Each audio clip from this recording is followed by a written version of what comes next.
We sat down with the family and we frankly analyzed the past.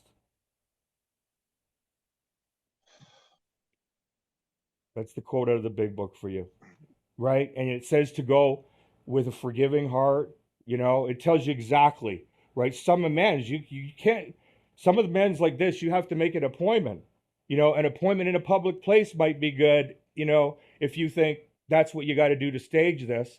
But bottom line is, or you can say, look, I gotta make amends to you. It's my final amends. Like, because that's what it is. It really is a final amends, right? It's where you sit down, you be gracious, you frankly analyze the past, you write down even further all the harms you've done, and that haven't you that you're starting to see now. Like, I've hurt my daughter. I know this should have ended earlier, but I've been staying for you, and I did cheat. I started it all. You just be gracious, right? You just be gracious, and you just act as if, and it's not that it's true, but you do it for this only. You give her what she wants, right? That's what I had to do with my father one day. I had to tell him he was right, I was wrong. I had to enter his world and just see it from his perspective and come into it like, it's not about right or wrong. It's about what this person needs. This person needs, my daughters need this not to end in a fight. My daughters need love here in the end. Love here in the end can only come from me. So I can only go to this appointment with her when I'm in the exact spirit that big book tells you to be in. Whatever you got to do, this is like when I used to cold call, I used to, jog before I got on the phone to get rid of the fear.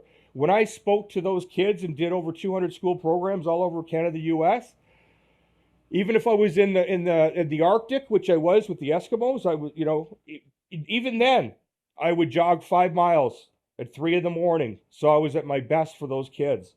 Even when they said, they told me there's bears here, you could get eaten, and I said, I'm here for the kids, and God will make those bears go away. And I was like jogging my 5 miles in the snow in the Arctic, right?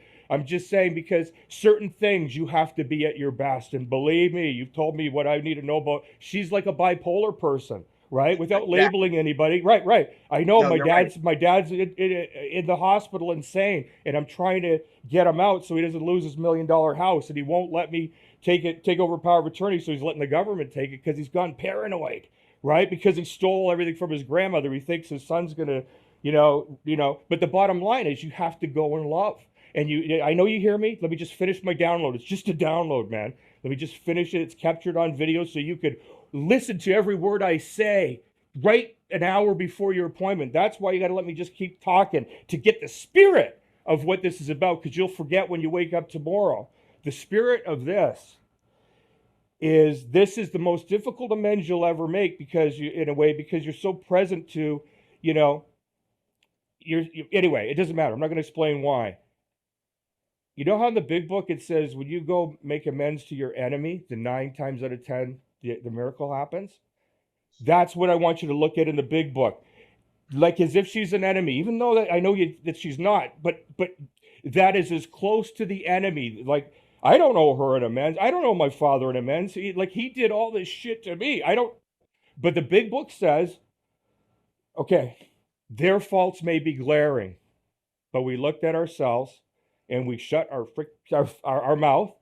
And then I'm just saying, it's time to reflect for the next week or the next few days. You and God. Is tomorrow Sunday? Tomorrow's Sunday. Just that you might even get all your answers today. You might even have them now. Looks like you do. But it's just like, you're gonna go in, and it's an amends, however you want to do it. It's an appointment, and you're going to just be at your best state. You do prayer, you orchestrate it so the time of it is perfect for you. When I was a headhunter, my candidates got hired because I'd ask them, when is your energy the best? They'd tell me 3 p.m. I'd make my client interview my candidate at 2 p.m. I don't care. He's not available. Only 2 p.m. on this day, even though I was lying, because I knew I had to get that candidate at his best, because all the candidates can do this job. I need your energy to be at the best, right? This is the end. It looks like an amends to her, so it's not a fight, but you're present to this the whole time. Back to what happened with Lori. I realized that she was going to grow old, fat, and ugly, and waste all these years being with me. And one day I am going to have the courage to leave her when I'm not so codependent still. Let's be straight. Obviously, there's a codependent. I knew I had to leave. You don't do it 13 times. You just know. You're like my mother. I don't know. Like, you're not supposed to be here. This is not, and so I keep tolerating it. And then I've, to thine own self be true. And so at some point, like the big book says, we have to live a life of rigorous honesty, and the big book says that, we have to be honest with ourselves. The honest truth is, but you just needed somebody to speak. You'd like a brother and just say, it's over, it's done, it's irreparable. Yes, she can see me for free. Try it. And I will, miracles do happen that way. But I think she's just going to come and see me just to prove that that it didn't work. I think she's that resigned. And I can still get through those people, and I'd probably still help her on her transition into her solitude or separation. And I would be happy to do that. You know how we can do that for free? Even one session is, just take it. Whatever, Roxanne, just take it. You want to do something for our kids? Take this, because this guy is actually fighting for our kids. This is, believe it or not, I don't know how to communicate it maybe, but, here's what happened. Here's what I got to tell you. Boom. And then you just say whatever you got to say. How can we make this work? How can I support you as we transition? How would you like this exit to go? And please understand that everything I'm saying, everything I'm trying to do here today is to be honest with ourselves, bring love, and be an example to our kids who don't feel safe to come home. They do not have our home, and that's what this is about. Our kids do not have a home, and that's been the case for this many years because of the bullshit between us, and somebody's got to say, I'm leaving for my kids. So they know when they come to visit Daddy, it's Daddy. They don't have to pretend. And I will tell my kids that we are not going to speak about anything negative about your mother while we're here.